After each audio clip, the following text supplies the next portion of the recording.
Muy buenas tardes. En nuestro programa Disidencias tenemos dos invitados, lo que va a ser algo inusual dentro de lo que había sido la característica de nuestras entrevistas, donde generalmente era una sola persona, pero ahora vamos a ganar por partida doble, porque vamos a tener ni más ni menos que a dos autoridades espirituales dentro del mundo de la cosmovisión andina, especialmente aymara. Me refiero a Yatiri Carlos Bartolo y al Supay José Segura, quienes participan de la comunidad espiritual andina de Viracocha, que también es conocida como los navegantes del Gran Espíritu. Primero que todo, indicar cómo yo llegué a ellos. Esto fue a través del Yatiri Carlos Bartolo, quien tuvo la gentileza en algún momento de invitarme a empezar a conocer algo acerca de la sabiduría andina, porque como yo me había dedicado especialmente al estudio de las cosmovisiones paganas del sur, él estimó que era importante que yo también conociera algo acerca de los pueblos del norte, lo cual siempre me pareció fundamental, pero que yo por uno u otro motivo eh, no podía hacer por temas de viaje, por temas de que gran parte de mi amistad estaban en el sur, entonces mi energía se volcó en el sur. Pero cuando el Yatiri me empezó a entregar conceptos, ideas acerca de su cosmovisión, y cuando incluso en algún momento tuvo toda la gentileza, y lo recuerdo de verdad con todo el corazón, eh, entregarme para trabajar una mesita o misita dentro de la tradición andina, me sentí muy agradecido y bueno, la verdad que hemos mantenido un contacto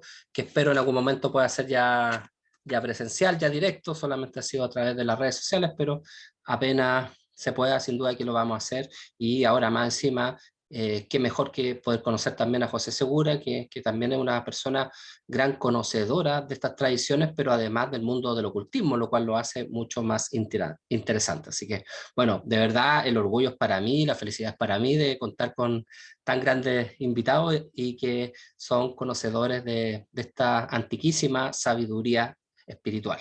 Muchas gracias y partamos con Carlos Bartolo, para que nos cuente un poquito acerca de lo que es la cosmovisión, especialmente aymara. Sé que el tema da para mucho, sé que es complejo, pero algunas ideas básicas quizás para la audiencia.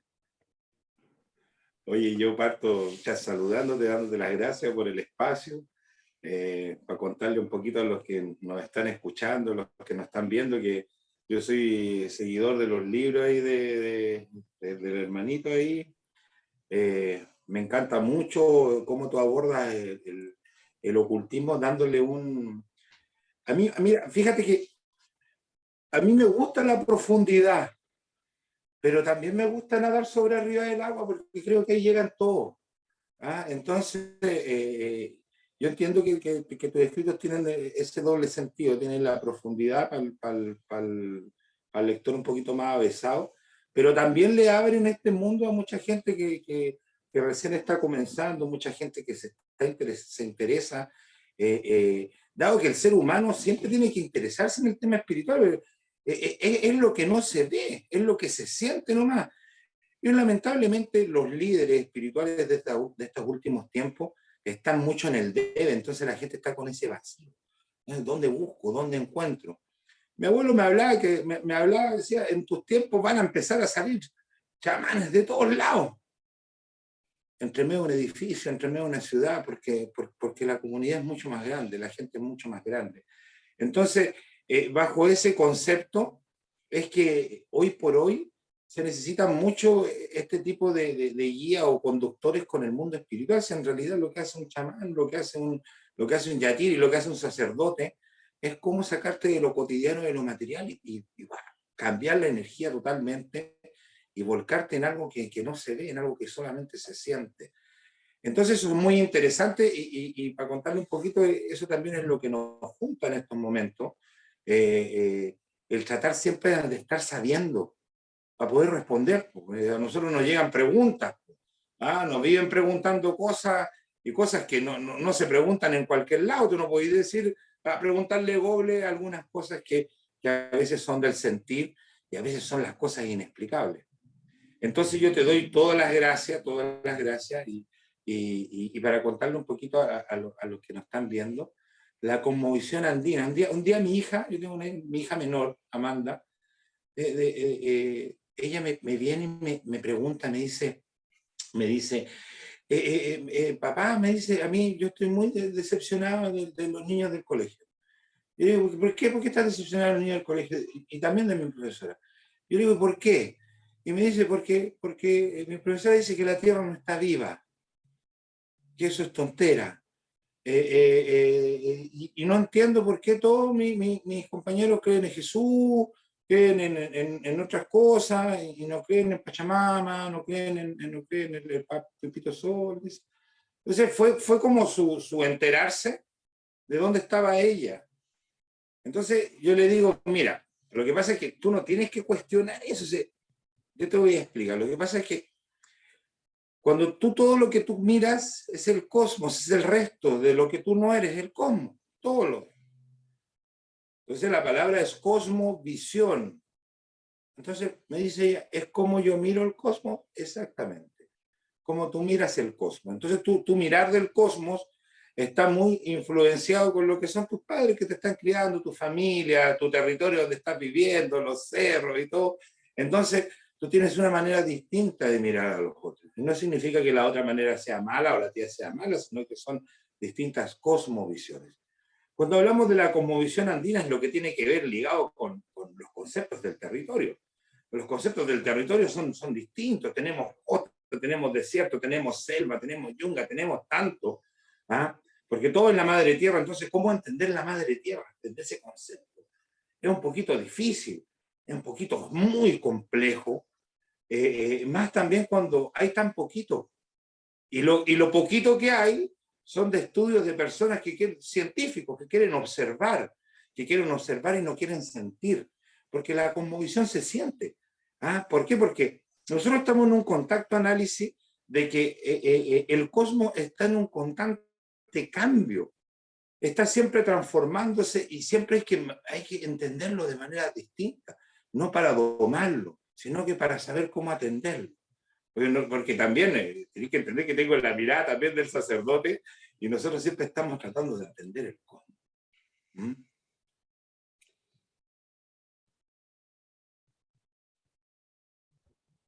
Interesante, interesante. No sé si José quiera agregar algo respecto a la pregunta. Interesante. Bueno, siempre me llamó la atención mucho. Primero que nada, saludarte, Sergio, no te había saludado porque había estado escuchando en silencio. Uno tiene dos orejas y una sola boca, así que tiene que escuchar el doble de lo que habla. Así que, primero que nada, saludarte, gracias por el espacio. He revisado tus textos, interesantes, sumamente interesantes, porque más que nada yo me dediqué y mi familia se dedicó mucho al conocimiento oculto de Occidente, porque venimos de esa tradición, venimos de una tradición ligada a Occidente, pero por a veces motivo mi familia llegó hasta el territorio y uno empieza a vibrar al unísono con el territorio y de ahí empieza a cambiar la figura que el territorio te empieza a dar, te empieza a generar. Una figura muy interesante porque muy interesante es que Occidente en sí, buscando la regularidad y la sensación real de poder generar una visión física en el cielo, todas sus figuras son totalmente regulares y miraron la luz. El mundo andino miró la oscuridad. El mundo andino no miró la luz, miró totalmente la oscuridad y era lo que en algún momento en algunos intercambios con Thomas Carson, me imagino que tú lo conoces bien a Thomas Carson. Sí. Tratábamos de explicar qué es lo que era la cosmovisión andina o cómo los andinos miraron la oscuridad.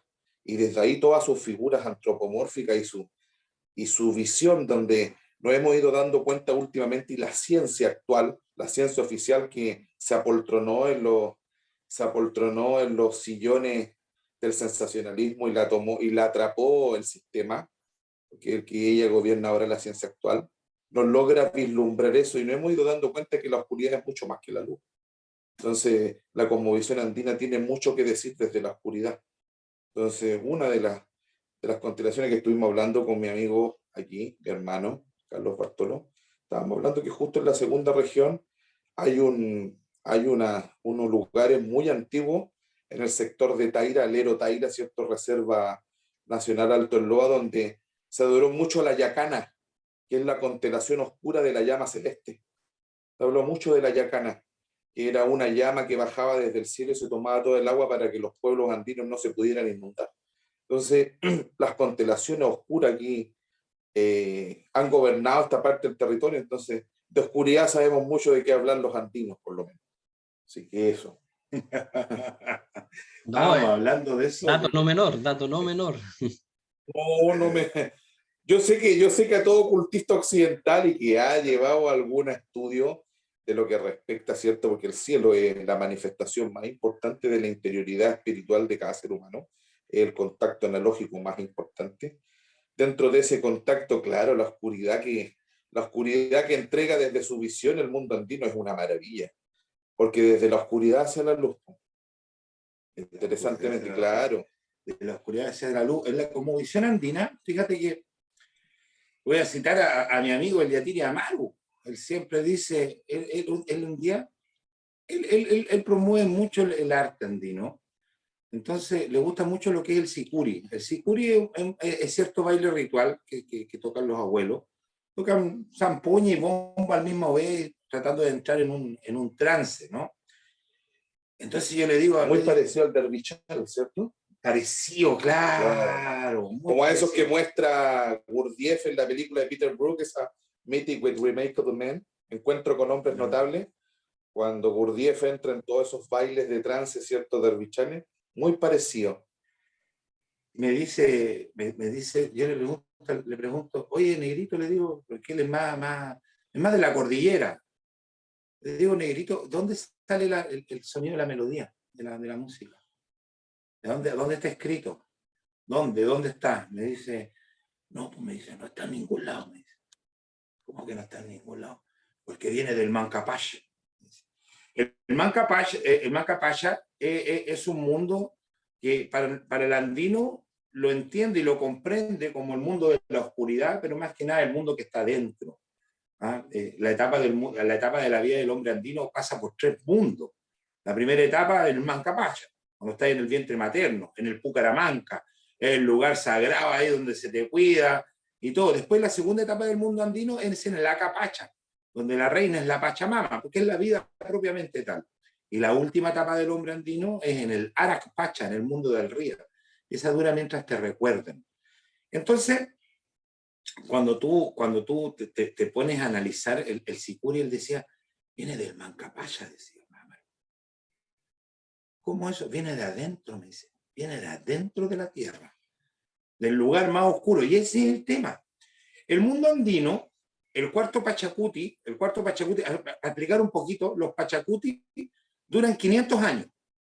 Cada 500 años hay una renovación. Entonces, los abuelos entendieron que el cuarto Pachacuti se vino dando cuando llega Colón a América, porque hay una destrucción de un mundo y empieza otra época en el nombre. Y cada 500 años, decían los abuelos, hay un renacer, vuelve Pachacuti, vuelve otra época, vuelve otro entendimiento. En el cuarto Pachacuti, los conocimientos del hombre andino, los conocimientos de esta ciencia amazónica andina, se ocultaron, porque por razones obvias, por el inquisidor, por Torquemada y todos los demás que pensaban que esto era malo. Y también porque había que posesionar también un sistema político. El sistema político, para posicionarse primero, tiene que destruir lo espiritual. Tú destruyes lo espiritual, está todo dado.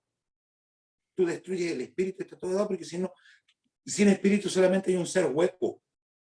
Entonces, aquella persona que no entiende esto está francamente perdido. No sé en qué lugar está. Entonces, en el cuarto Pachacuti viene este momento de ocultar las cosas, de guardar las cosas, de no contar, ojalá, de atesorar todo esto hasta el momento en que las semillas pudieran volver a germinar. Pero los últimos abuelos del cuarto Pachacuti, como por ejemplo don Fortunato Manzano, el último Yatiri ahí de Bifiri, él comentaba de que durante 500 años se guardaron estos saberes, pero ya era momento de empezar a volver a que estos saberes se empezaran a contagiar por toda la comunidad, por toda la gente. Entonces, por eso él comentaba mucho acerca de cómo difundir estos saberes, ojalá que toda la gente supiera. el cuarto Pachacuti vibra más en lo que podríamos, si pudiéramos separar entre orden y caos, podríamos estar diciendo que el cuarto Pachacuti, los últimos vestigios de esto, todavía quieren mantenerse en el orden, que ojalá nada cambie, ojalá que todo se mantenga así. Mientras tanto, ahí con el hermano José, hemos entrado en ese juego más caótico, ¿no? De entender el quinto Pachacuti, ¿ah? De entender que empezó ¿cuándo? En 1992, hace poquito. Nosotros ya habíamos nacido, ya estábamos en la tierra, ya estábamos siendo parte de esto. Ahora, ¿cuál es el tema? Mucha gente piensa que las profecías tienen, hay que esperar que se cumpla, hay que esperar que se cumpla. En algún momento se cumplió y yo lo vi. Mi abuelo decía, no, porque eran cartas de navegación, por eso nos llamamos los navegantes en el espíritu. Cartas de navegación. Hortulanos. Exactamente, que te van indicando cómo llegar hasta el cielo. Como decía tu abuelo, llegar hasta el cielo con las manos. A socialistas románticos del siglo XX. Exactamente. Entonces, nosotros estamos en esa búsqueda, estamos en esa reivindicación y estamos sobre todo en ese sentimiento medio caótico de poder difundir lo máximo posible lo que es nuestra espiritualidad, porque a veces uno piensa que estamos llamados a enseñar estas cosas, porque cuando recuperamos la espiritualidad nos damos cuenta que, por ejemplo, la Tierra está viva. Occidente, discúlpame, Pepe, pero Occidente siempre promueve el un Dios poderoso que está sobre arriba. ¿Ah? Y de ahí para abajo. En la cosmovisión andina todo ya es todo. Y todo merece otro respeto. Así más pareció a lo hindú. Un día hablando con un sacerdote hindú, y le digo, oye, ¿verdad que allá en la India las vacas son sagradas? Me dice, allá todo es sagrado, incluso tú.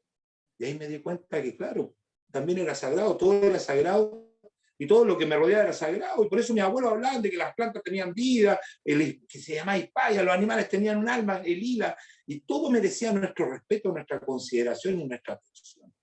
No sé cómo es en el mundo más occidental. Bueno, Sergio, Carlos, bueno, el mundo occidental yo siempre lo he visto como que representa el cuerpo, representa la carne en sí, de todo el movimiento siendo Oriente, representando ese espíritu, ¿cierto?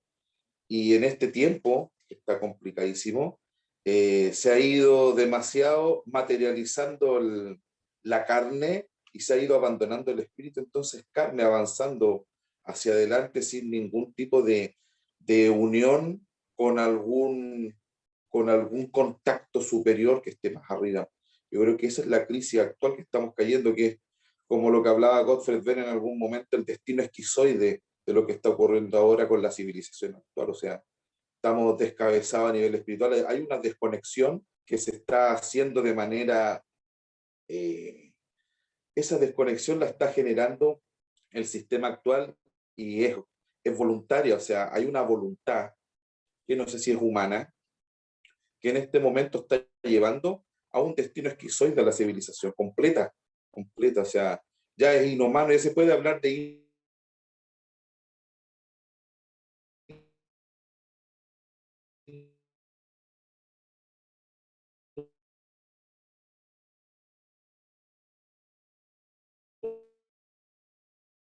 humanidad, porque lo que está sucediendo ahora, en este momento a la Tierra, la parcialidad de los hombres enteros en sí, tomándolo como una sola raza.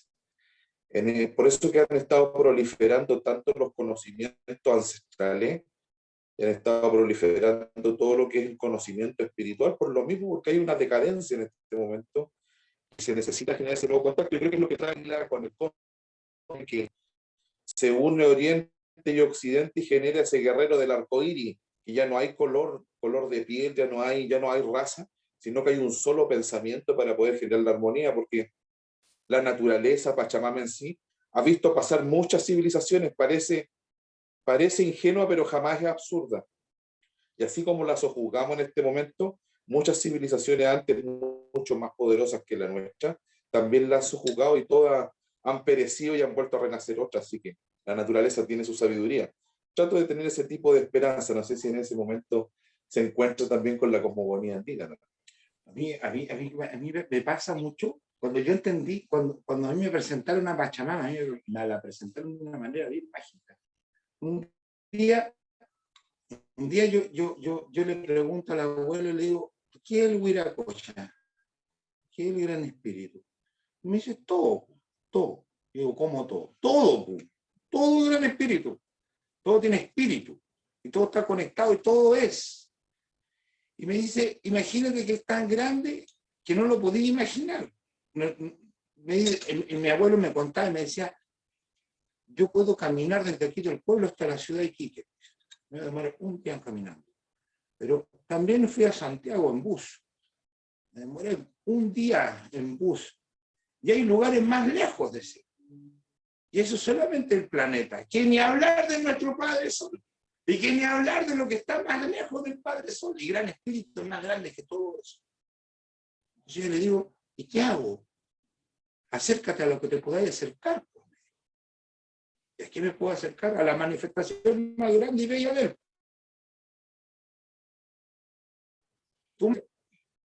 Es cuando tú te das cuenta de que no es el acto que Occidente a veces dice de la idolatría, ¿no? ¿Ah? Sino que es el agradecimiento de la manifestación del Gran Espíritu. No quiere decir que hay mucho de esto de simbolismos que hay que entender. Y en la medida que tú vayas entendiendo los símbolos, te vas pudiendo hacer una imagen universal. Porque es como que estáis haciendo fórmulas matemáticas en un papelito para poder entender algo mucho más grande. Son los mismos sigilos, los mismos pantáculos, los mismos vedes que le llaman, ¿cierto? En el mundo vudú. Es lo mismo, la misma dibujo, la misma forma de ver nuestra cosmogonía andina, salvo que va cambiando el biná, la forma como le llaman los cabalistas, ¿cierto? Pero el Jogma es el mismo, es la misma fuerza. Cambian las formas nomás que van tomando la figura y el pulso del territorio, de cada pueblo. La cosmogonía andina tiene la misma fuerza que tienen los antiguos en todos los lugares del territorio, salvo que su biná va cambiando su estructura. Todas tienen un color, entonces uno se afina con ella. Es como sonar como el territorio. No sé si en algún momento, bueno, yo creo que todos aquí conocemos a Ernesto Holman, que fue un bajista que tuvo congreso, que en alguno de sus contactos chamánicos que él tuvo, hablaba mucho del pulso del territorio. Cada territorio tiene un pulso. Por ejemplo, en el sector sur, que está el Choiquepurún, ¿cierto? Está el pulso que tienen ellos a nivel musical, que es el que lleva al contacto y al trance de la historia. Nosotros también tenemos el 1-2, 1-2-3 tarapaqueño, ¿cierto? Que es cómo suena el territorio, cómo pulsa el territorio. Y de ahí, desde esa figura, también genera una forma.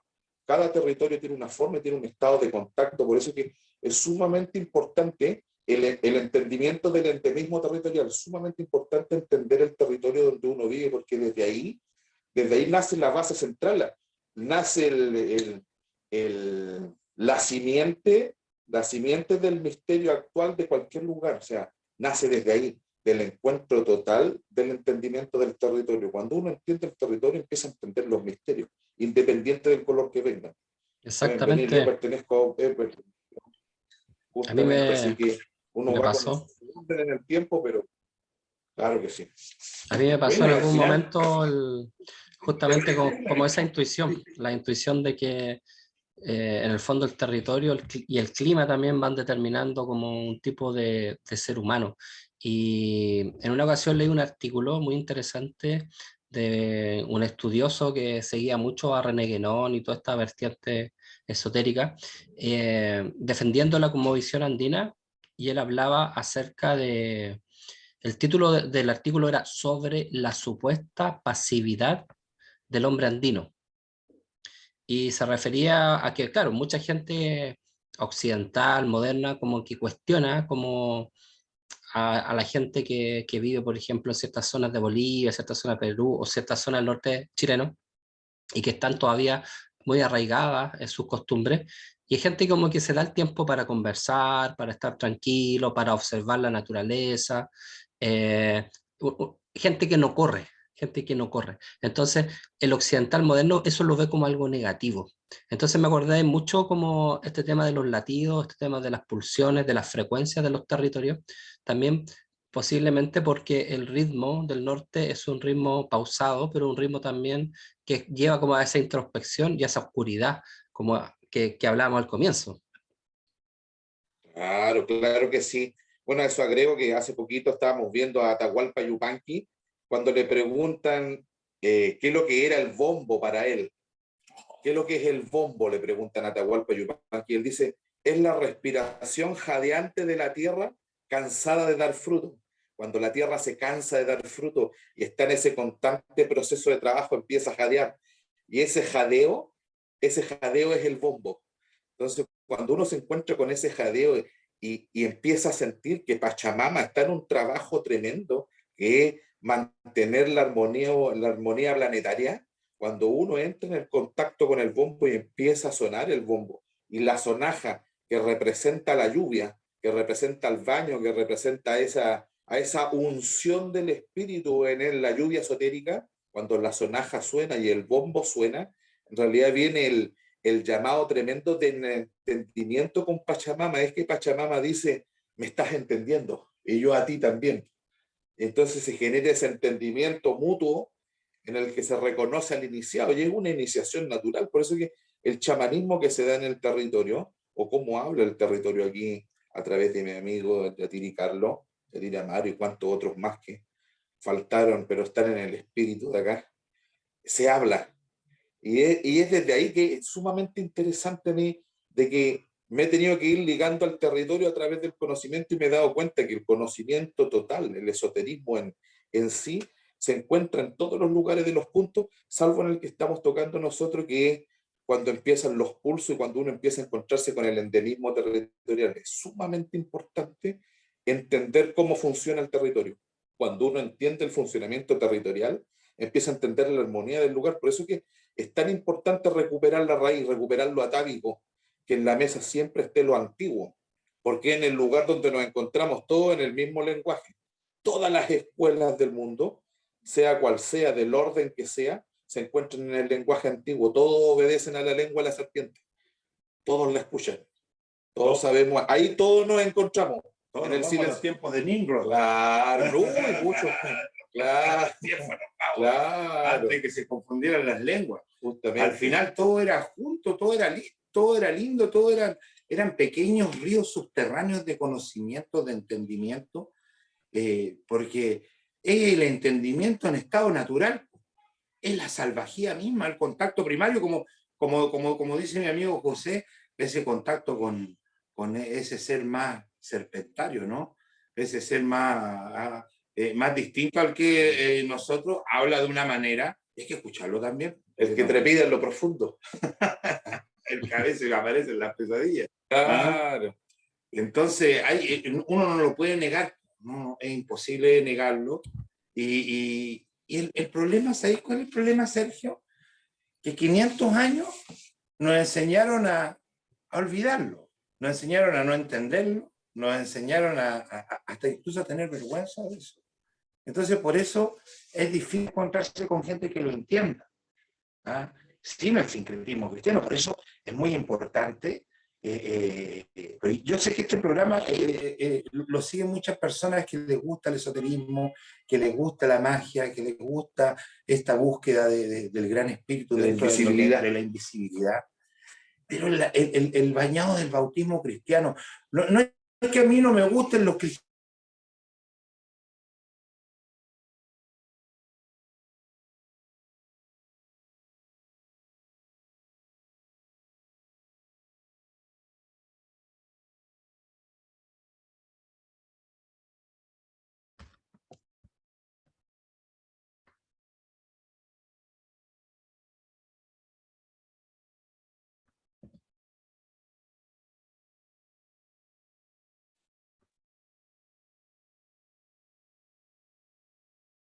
Claro, oye, qué especial. Mira, fíjate que cuando siempre me ha tocado, yo doy clases, yo estoy dictando un seminario en estos momentos con Centro Médico Tunupa, a ver si alguna gente se interesa, buscar Tunupa Centro Médico, doctor Tunupa, un seminario acerca de la cosmovisión andina, dura 9 semanas, y hablamos mucho de estos temas. Ahora, yo sé que mucha gente de lo que está viendo ve este programa es gente que le gusta más lo invisible, como dice mi amigo Pepe. Pero qué importante es este tema de bañarse del bautismo cristiano, como dicen los hermanos chilotes. ¿Ah? A veces muchos no lo entienden, me voy a ir a la cascada, sacarse el cristianismo. Ahí meterse bajo una cascada es tan complicado, no, pega tan fuerte aparte. Hay que hacerse un chalequito con el cuero de un familiar. Entonces, ahora, lo importante del rito, o sea, la fuerza del rito, lo importante, cuando llega la seriedad, una cosa acá lo podemos hablar, pero lleguemos al momento de hacer ese rito.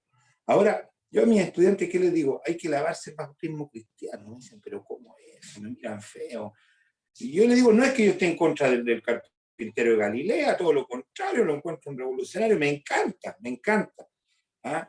Pero ahora, el método que trajeron los discípulos del carpintero de Galilea tiene que ver mucho con la culpa, tiene que ver mucho con miedo, tiene que ver mucho con cosas que limitan automáticamente el entendimiento chamánico. El entendimiento andino no va de la mano con el cristianismo. ¿Por qué? Porque el cristianismo llega y destruye esos conceptos porque era su pega. Aparte que no entendían mucho de la misma sagralidad. O sea, ¿dónde está mi lugar sagrado? En el fuego. ¿Cuál es tu lugar sagrado? Mi Biblia. Claro. Entrego tu Biblia. El lindo la tiene el fuego. Dentro de esos puntos, bueno, Occidente ha dado hartas respuestas último tiempo con el decondicionamiento, que es la desestructuración total de los procesos cristianos y de los procesos que han ido generando la nueva realidad actual que tiene Occidente, porque va muy ligada a lo euclidiano, va muy ligada a las matemáticas que nos han ido enseñando de acuerdo al cristianismo, porque si nos ponemos a ver todas las ciencias que hay en la cosmogonía andina y que fueran por territorio, estaríamos mucho más armoniosos. Entonces, es desde ahí el decondicionamiento de las estructuras que se nos han entregado desde niños para una forma de dominación mental y generar una forma de realidad que va ligada a este sistema. Por eso que es tan importante el decondicionamiento, o sea, decondicionar la estructura actual de realidad que nos tratan de poder meter para poder generar una realidad concienzuda en la que ellos mantienen un control y entregarnos el control remoto a través del decondicionamiento y entender que las estructuras de realidad las generamos nosotros de acuerdo a la armonía con la que nosotros vamos viviendo. Entonces es sumamente importante eso. Y ahí el esoterismo y todas las escuelas esotéricas antiguas tienen mucho que decir, porque muchas de las cosas que entrega el conocimiento antiguo es la desestructuración total a través de los símbolos, que son la síntesis de un conocimiento en el que el cerebro entra en contacto con el símbolo y genera cambios dentro de uno cuando hay un ritual real, cuando se entiende el ritual en sí, cuando se entiende ese arte, cuando se entiende el arte del ritual, uno genera cambios y condicionamientos nuevos en el cerebro que generan que la realidad cambie rotundamente. Bajándolo un poquito al tema de la cotidianidad, bajándolo un poquito al tema de la cotidianidad, hay momentos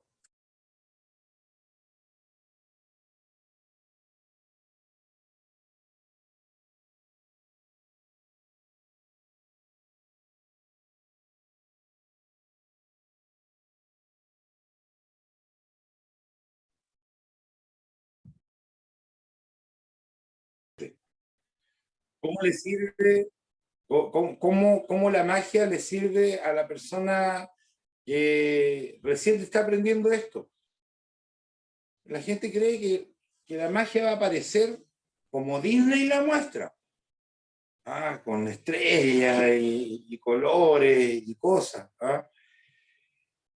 Lo lindo es que la magia es de verdad, pero no es así. Son herramientas para entender, son herramientas para decir, ay, caray, ¿cómo es esto? ¿Cómo funciona esto? Entonces, es cuando vienen estos métodos de entendimiento, de entender un poquito el sentir, de entender un poquito lo que no es medible. Y ciertos de esos métodos van muy ligados a las desestructuraciones mentales, de quitarnos un poquito cómo es la enseñanza del que viene para atrás para empezar a analizar lo que viene ahora. Y en base a eso construir algo propio, algo nuevo, algo entendido, pero la gente piensa que tal vez, claro, matar a un familiar y ponerte el cuero ahí realmente te debe generar una desestructuración mental, yo me imagino, el estar en ese proceso. Es que ese es el exoterismo, claro, el exoterismo del entendimiento. Exactamente, claro. Es como, nosotros promovemos mucho el uso de plantas, es como la planta, ¿no? Es como la planta. La planta muchas veces, por ejemplo, las plantas de poder, hay veces, yo hablaba con un chipío, un maestro ayahuasquero, me decía, yo cuando era más cabro le decía, ¿y cuánto toma usted por ver el consumo heroico del chamán, un viejo 80 años, le falta respeto en ese momento, le digo, ¿y cuántos copitos te tiráis? Entonces él me dice, ya no, a veces ni tomo, o sea, ¿eh? Necesito tomar para estar en contacto con la planta. Y es verdad, ¿eh? Muchas veces uno puede volver a la planta sin estar en contacto con la planta, porque uno ya sabe cómo es el momento.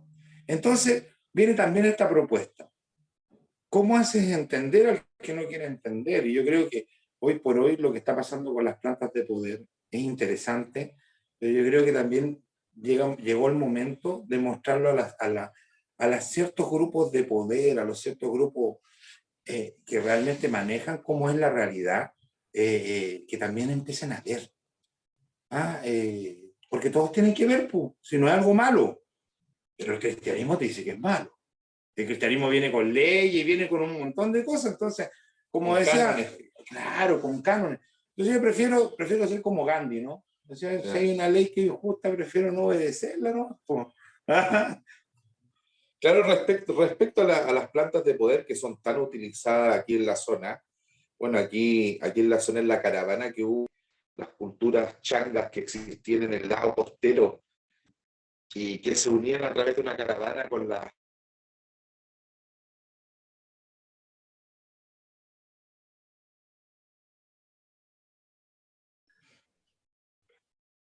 Bueno, muchas disculpas, no sé, estábamos conversando aquí con los amigos y está muy extraño todo esto, ha habido muchas interrupciones, lamentablemente.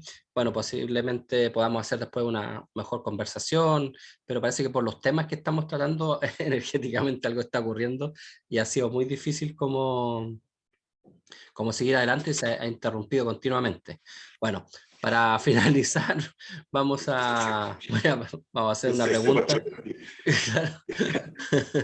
Vamos a preguntar, ¿qué pasa con la gente de ciudad chilena, por ejemplo, que viven en un contexto poco sagrado o nada sagrado, donde no hay una sabiduría ancestral, donde no hay una vinculación con el territorio en su aspecto más espiritual, que es donde estamos llenos de consumismo, de materialismo?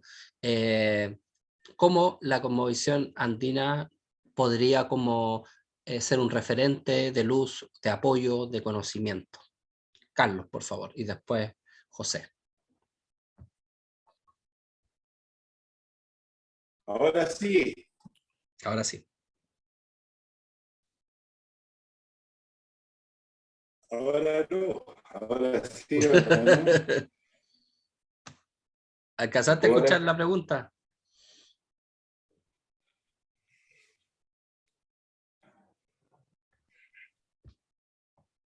¿Me escuchaste, Carlos?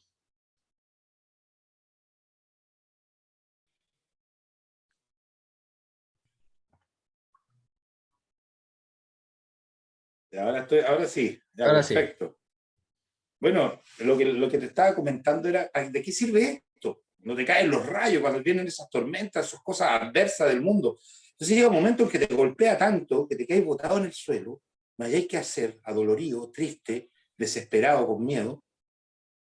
Y un gran amigo a mí un día me dijo eso, cuando pasa eso, para eso sirve la magia, porque te das cuenta de que hay leyes que son universales y que son antiguas, inamovibles y siempre van a existir. Entonces, por ejemplo, todo tiene ritmo, todo se mueve de una manera, entonces, así como el océano tarde o temprano viene el cejido donde viene la calma para poder analizarlo mejor, también en la vida es lo mismo, el universo es lo mismo, todo es lo mismo. Hay leyes que son intrínsecas, básicas, hay formas que son básicas, y la única manera para entenderlo, y la única manera donde uno puede encontrar un paraíso, un verdadero refugio, de todo lo que viene en lo moderno, de todas las certezas que te genera la sociedad, es en recurrir a lo antiguo.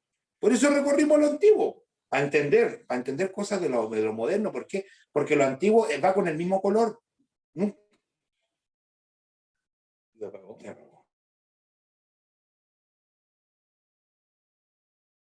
Eh, Entendido. Eso es verdad.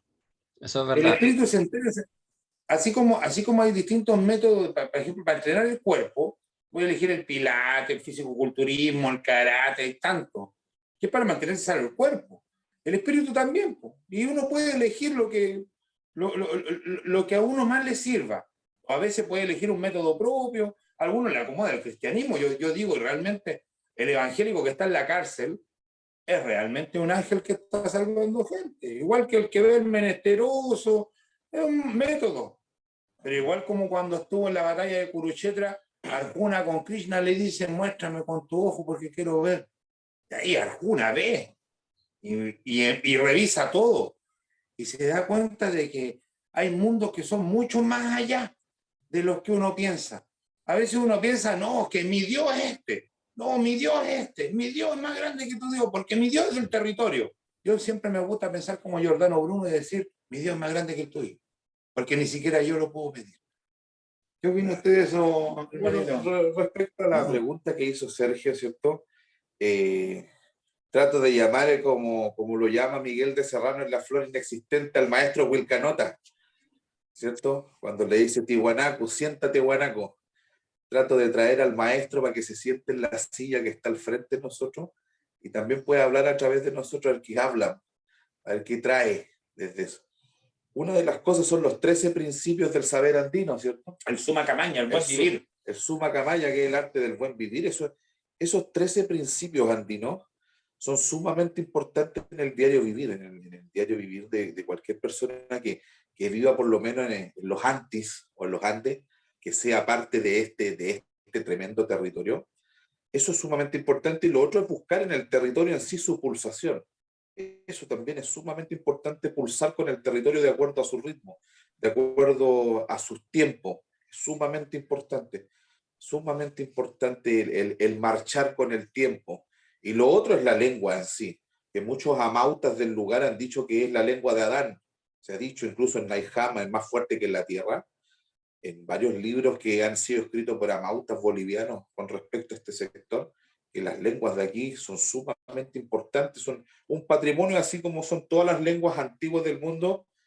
Como lo decía, no sé si tú en algún momento leíste Los misterios de Belicena Vilca. Sí, sí. Me acuerdo bueno, en una parte cuando... Qué profundo eso. Belicena Vilca, porque es como que Crescencio Vilca son familiares. Es súper raro eso. Es rarísimo. Sí, una hora muy extraña. Bueno, en los misterios de Belicena Vilca es cuando se habla de los contactos que los seres superiores empiezan a conectar con las sangres primarias, con los que están poco mestizados, se empiezan a encontrar con los seres primarios, en este caso como los seres de aquí, porque el mundo de los Andes es un puerto antiguo, al igual como lo fue el Himalaya, son los primeros puertos del planeta. Entonces aquí hay mucha sabiduría, y hay una sabiduría territorial porque ha sido tierra mucho tiempo.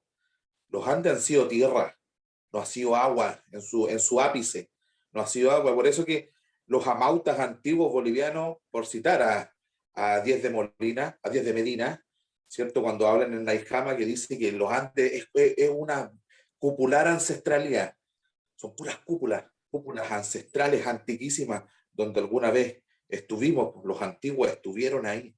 Entonces es un lugar con mucha fuerza, todos van a venir a comunicar ahí, así como en el monte de Hermon, en el monte de Kaila, en el Hindu Kush, ¿cierto? Y en tantos otros lugares más donde hay encuentros de ciertas cosas. Entonces, uno de los puntos importantes que hay en el territorio es su ancestralidad, es el atavismo, ¿cierto? Lo primigenio. Entonces, hay ahí una fuerza. Y esa fuerza es digna de estudiar, es digna de encontrarse. Hace mucho tiempo atrás, bueno, yo empecé una investigación hace mucho tiempo con respecto a eso, con respecto a los viajes que tenía Sri Ragnar Haif, sus viajes astrales con Hitler. Y hay varios encuentros que se dan en el desierto, en este de acá, que es el más árido del mundo, es más árido que el que muestra la ruta en la seda, con los canatos. Entonces estamos hablando de caravanas que se enfrentaron contra lugares hostiles aquí. Y algo se habla aquí. Oye, no solamente el mar árido del mundo, sino que es el lugar donde el sol golpea más fuerte, que está lleno de cobre abajo, que Vizcaya, que retiene tanta energía. Claro, claro. Aquí se respira su país. Aquí se respira su país, se respira diablo. ¿Ah? Claro. A ver, Así que, cuéntanos un Sergio, poquito de esperamos eso. prontamente tenerte por estos lados porque Sí. se va elevando la frecuencia y el tiempo nos va quedando corto para poder ir hilando ya más fino. Sí, pero una última cosita. Sé que están como en una fecha importante para la tradición. Si ahí nos pueden contar algo acerca de qué explica, qué significa todo esto. ¿Aló? Decía, Veo atrás, vi un cuadro atrás, al último, que lo vi en The Sacred Mirror, en el libro que escribió el ilustrador de Tool también, que Alex Gray, ¿cierto? Alex Gray, sí. Claro.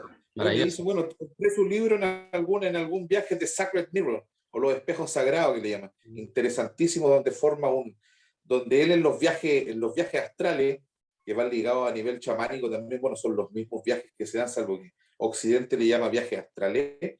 En esos viajes él generó un palacio, ese palacio donde uno se puede encontrar y puede encontrar refugio en el viaje. Esas figuras que están atrás son parte de ese palacete que formó Alex Gray en el mundo astral. Varios lo han hecho. Incluso Thomas Carson en la proyección astral, en el manual del psiconauta, habla de palacios que se han ido generando y que los antiguos generaron hace mucho tiempo para poderse encontrar en el viaje. Es de ahí también donde vienen los pasos de poder también, por los pasos de poder que son esa geometría oculta que los antiguos nos dejaron como conocimiento de las fuerzas impersonales que ellos fueron descubriendo a medida que elevaban su frecuencia en la invisibilidad y nos fueron dejando ese conocimiento que de a poquito vamos entrando desde ver nuestro, ir entendiendo ese conocimiento y ir transformándolo en lenguaje para los profanos y para todos los que están fuera de repente de este conocimiento, ir dándoselo para que en su lenguaje empiecen a entender también, en cierta medida. Una persona... Eso también es magia, pues, hermano. Claro que sí. Educar. ¿Cómo dijo usted? Transcribir lenguaje. Traer de los lenguajes más sutiles, transcribir a los lenguajes más manifestados. Una persona que quisiera comunicarse con ustedes, que quisiera acercarse a la cosmovisión andina, ¿cómo lo podría hacer? ¿Algún email, algún Facebook, Instagram, algún dato? Bueno, está nuestro Instagram personal en estos momentos.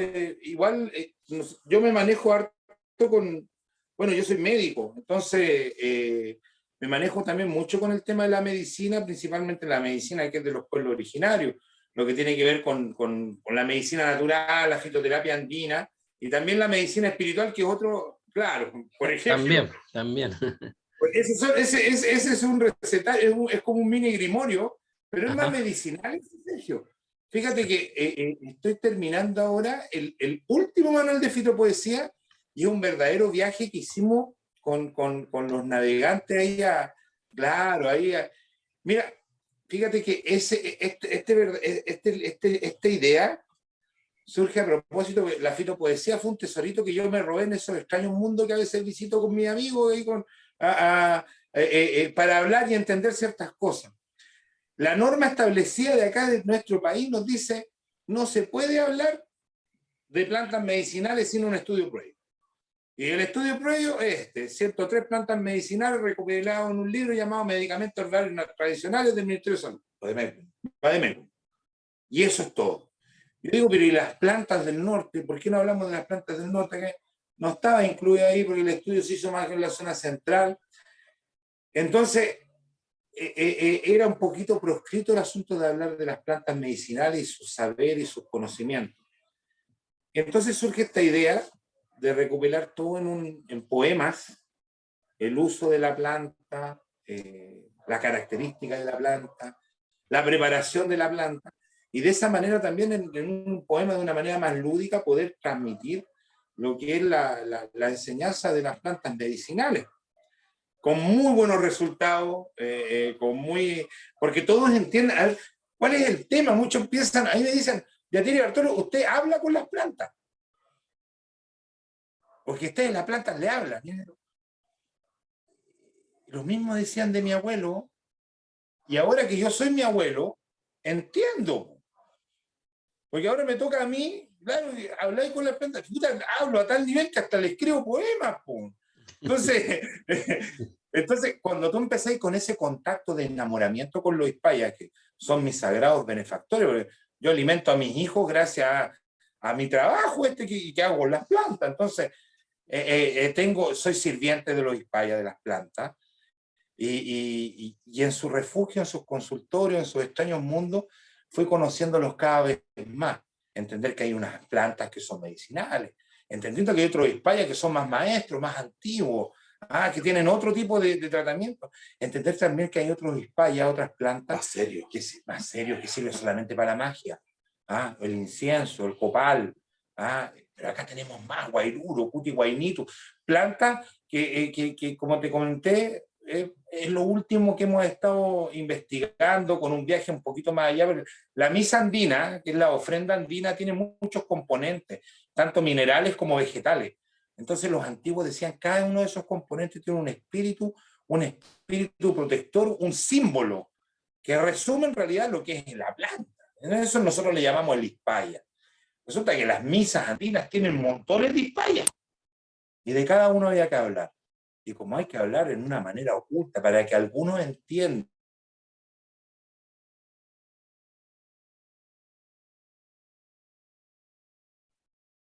la técnica del poema, surge esta idea, una idea que está quedando. Yo igual siempre pienso en mis hijos, pienso en mis alumnos, y está hecho para ellos en realidad. Uno siempre está pensando en la trascendentalidad, mi cultura es así, pues. Habla acerca de una vida después de, pues. Y esa es como te recuerden. Entonces, mientras más podáis hacer cosas para que te recuerden, es mucho mejor. Y a eso nosotros le llamamos el taqui, el camino. Y el camino, ojalá seguirlo bonito, seguirlo bien, y se lo enseñamos a todos. Es como el kendo.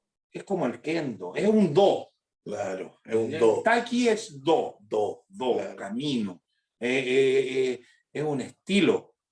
Es una manera de cómo uno enfrenta la vida. Yo elegí el camino del Yatiri porque me sobrecoge Dios. Me emociona Dios en todo tipo de... Me arrebata en todo tipo de expresiones. Entonces lo puedo ver en Crowley, lo puedo ver en Don Fortunato Manzano, lo puedo ver en Prabhupada, lo puedo ver en Miguel de Serrano, cómo viaja tan lindo ahí, contando de todas sus experiencias, y es lo mismo, porque todo es lo mismo. Mi abuelo le decía al Huiracocha, el de muchos nombres y atributos. Decía que tenía más nombres que otro pueblo. Podía tener todo el mundo que quisiera, porque era todo. Y ni uno se nombraba. Exactamente, era difícil de entender. Entonces era mejor abrazar a Pachamama, que estaba más cerquita. Y era más fácil de atender y comprender. Claro, el viaje muy largo nos puede hacer dejar caer en el demiurgo. Y eso es complicado. Porque es como pensar llegar arriba y no llegaste arriba en realidad. Caíste en ciertos sectores que piensas tú que es el gran Dios, pero no es gran Dios. No hay volado lo suficiente para ver tus barrotes, decía mi abuelo. Claro. Libre. Qué bonito eso, que bueno, quizás si tenemos tiempo y nos organizamos, podríamos hablar acerca de eso último. Me pareció muy interesante como el camino del héroe, como la tradición andina, cómo enfrentar esos miedos, esos demonios, espíritus que van apareciendo para llegar como a lo trascendente. Bueno, queridos amigos, muy agradecido sinceramente de Carlos y de José por el tremendo conocimiento que nos otorgaron. Lástima que la las comunicaciones, la banda ancha estuvo ahí fallando, pero falló justo en ciertos momentos, en ciertas cosas, que como tú dices también Viracocha sabe ahí por qué lo hizo, pero ya podremos en el fondo profundizar otros temas. Y bueno, a la gente que quiera aprender más, de verdad que, bueno, a Carlos lo conozco un poco más, una persona sumamente llana, que responde, que va a admitir a cualquier persona que sinceramente y respetuosamente quiera hacerle preguntas, que quiera conocer más de esta tradición andina, puede hacerlo. Así que tenemos una gran fortuna de que todavía hay gente de sabiduría, hay gente de conocimiento en este territorio, que hay gente sincera, gente honesta, que está entregando espiritualidad en un tiempo de supremo materialismo, en un tiempo de gran confusión a nivel mundial, de opresión de las libertades de las personas en periodos sumamente complejos. Por lo mismo, rescato nuevamente esta idea de retornar a ese origen, retornar a esa pureza de la tradición, del conocimiento antiguo, porque es lo permanente, es lo que siempre va a seguir, porque en el fondo es como la fuente primera de toda esta sabiduría. Bueno, muchas gracias, Carlos, muchas gracias, José, por su amistad, por su conocimiento, y espero verlos en un próximo video, en una próxima entrevista, y por supuesto también por interno. Muchas gracias. Sergio, muchas gracias, hasta Muchas luego. gracias. Cuídate mucho, espero en algún momento verte por el norte, encontrarnos en algún momento y poder hilar más fino para poder llegar a sistemas mágicos más medulares, poder hablar ya en el hilo mismo. En el hilo mismo. Claro, para poder caminar por ese sendero, porque el hilo se parece mucho a una serpiente, así que partiríamos por ahí. Me parece Por una maravilloso. hebra. Nosotros decimos Hiki sin cama, que significa hasta que nos volvamos a ver. Así que Hiki sin cama. Hiki sin cama